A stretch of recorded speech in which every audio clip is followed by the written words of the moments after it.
What's going on? It's the RapNerd, and I just got out of seeing The Creator, directed by Gareth Edwards. He directed Godzilla 2014. He also directed Rogue One, and I believe a movie called Monsters. Don't think I've seen that one. It doesn't really ring a bell, so I'm not going to speak on that film. But I really enjoy those two. Love Godzilla. I think it's an incredible film. And it stars John David Washington, so off rip, those two are what made my sights open for this film, so I had to go see it. So the story follows Joshua, which is John David's character. He is a undercover agent for, I think it's the Los Angeles, I forgot the name of the police department over there, and it takes place in the far future where AI has become a regular thing in that current space that they're in. And a bomb goes off that destroys a city, and it kind of makes the rest of the world back away from AI. But we have this other place called New Asia that still wants to work with AI, and they still implement it in their living, and they think it's fine that humans and humans and AI can live amongst each other, but the rest of the world doesn't agree. So of course, like I said, the Los Angeles Police Department, it's not the LAPD, I don't know why I said it like that, but their strike squad wants to do away with that because of the nuclear bomb that set off, So John David's character, which is Joshua, he infiltrates New Asia to find a secret weapon that they supposedly have, and they want to take it away to nullify any events actually happening again, because this weapon is all powerful from what they know and can really tear shit up. So that's really the premise of the story, right? And I don't want to say too much more than that, because from what I remember from watching the trailer, it didn't really give me much. But when you watch the film, you get to really delve deeper, way deeper into this story that seems very simple, but it's a lot more going on, and I enjoyed the hell out of it. Now, I'm gonna say, if you are a person who gets bothered by movies that feel like other movies, you may not like this movie, because I feel like that part of the film is undeniable. It does feel like a number of different films. I'm not going to say which ones, because I don't want you going in there thinking like, oh, it's like this one. But it does feel like films. I mean, it just is what it is. A lot of these younger filmmakers are coming up, creating these ideas based off of movies that they love. So it's natural that it's going to become, or it's natural that it's going to feel like something that you've seen before, right? But I don't dock points for that, because I've learned to take a step back recently, because movies just feel like other movies. But one thing that I look for, and it helps me decipher, is really focus on the film. Is it being inspired? Meaning it takes bits and pieces from films that you can kind of see with your own eyes, but does it inject enough personality of its own into the film to kind of make new different rules, and the way things work and the story feels original? Does it feel inspired, or does it feel uninspired, which is something that's just a cash grab, and it just feels generic and doesn't move the needle at all? I feel like it's really easy to tell what film does what when you look at it from that way. So I've been looking at films like that, because these filmmakers are killing it. This is a film that I thoroughly enjoyed, because the scale is just incredible. And if you've seen Godzilla and Rogue One, he knows how to capture scale. Cinematography is mind-blowing. It's a beautiful looking film. It looks to be shot on location for most of the movie.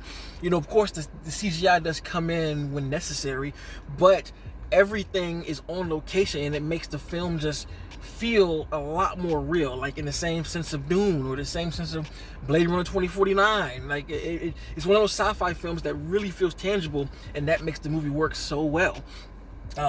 Another thing that I really enjoy about the movie is the fact that this is an original screenplay.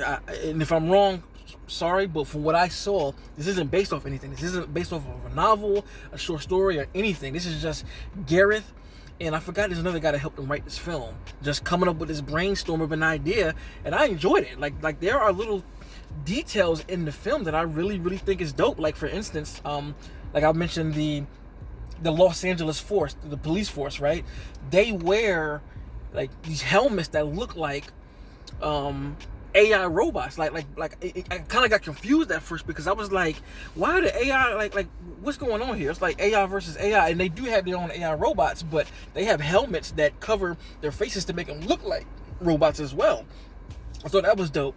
There's this machine in there that they can that they can use, that when they find a dead body, they can scan the brain and bring that person back for however long, depending on how long the body was there, and they can kind of ask the person questions to recant what happened. And I found that to be just like a crazy creative idea. For one, I could see why the police force would want that, because you can solve crimes easier.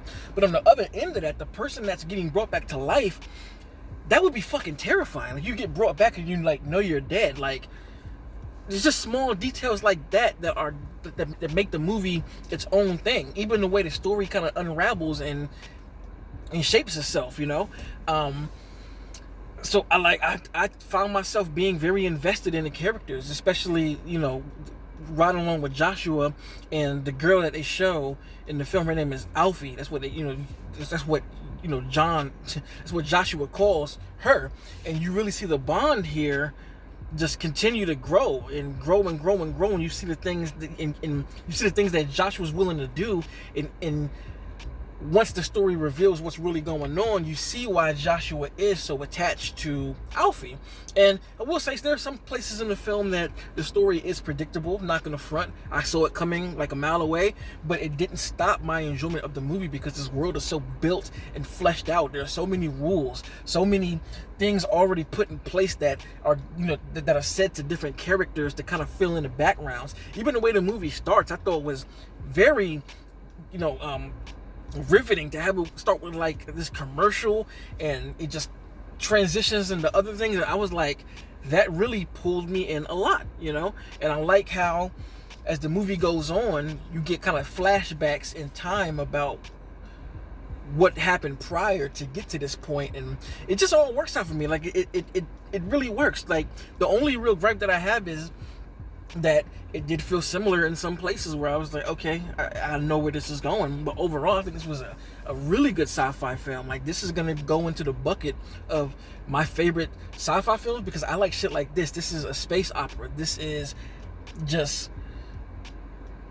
I can't even describe it. It takes itself uber seriously. Everybody in here is giving their all. The performances are great. John David is just great. I mean, he has a few comedic moments in here that just work, and they don't overstay. It's not used to make a heavy mood light.